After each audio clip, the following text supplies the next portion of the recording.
First of all, on our 6 steps to longevity is optimism.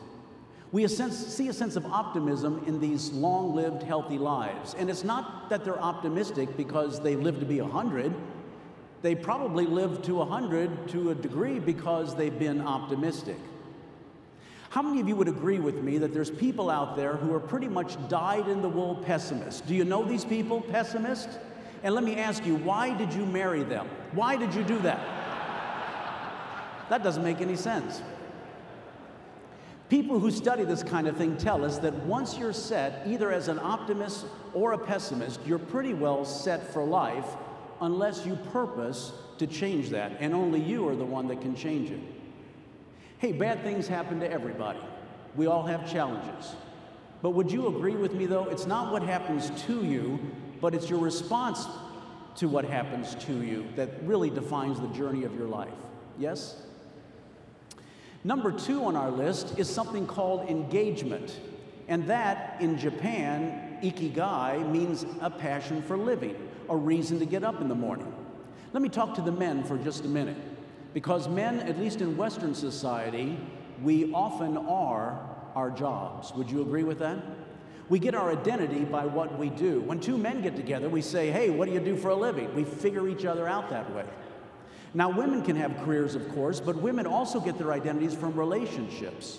You're somebody's mom. You're somebody's sister. You're somebody's wife or daughter. So a woman is not so tied to her career as a man is. Men, retirement is a dangerous time for you because now you don't know why you get up in the morning. Now you don't know who you are anymore.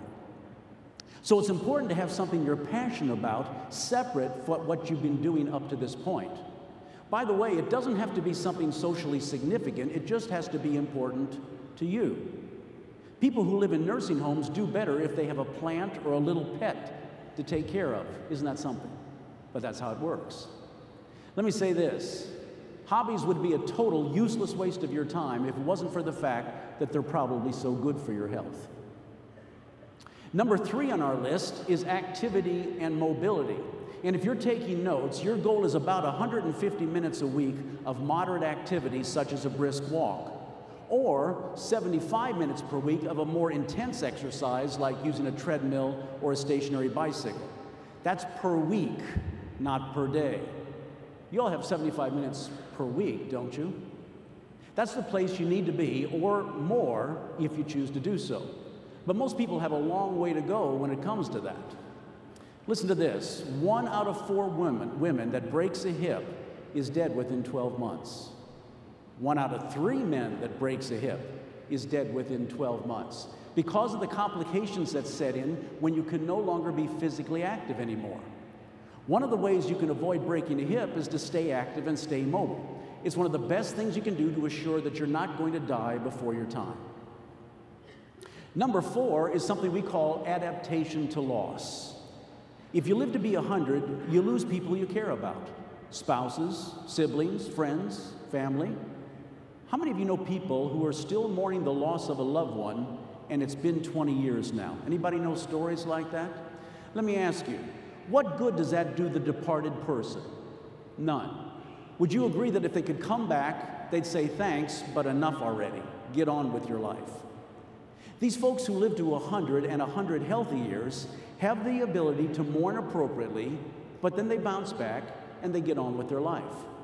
That seems to be a part of the success formula as well, adaptation to loss. Next on our list, number 5, is social connectedness. That is being part of the bigger community. It turns out that people really do need people after all. There's no Lone Rangers out there when it comes to being a long-lived, healthy human. In fact, one study found that not having a close personal friend or confidant is just as dangerous to your health as if you were a smoker. Isn't that amazing? Not having a close personal friend or confidant gives you the same risk to your long-term health as if you are a smoker. So what that means is if you must have a cigarette, do it with a friend.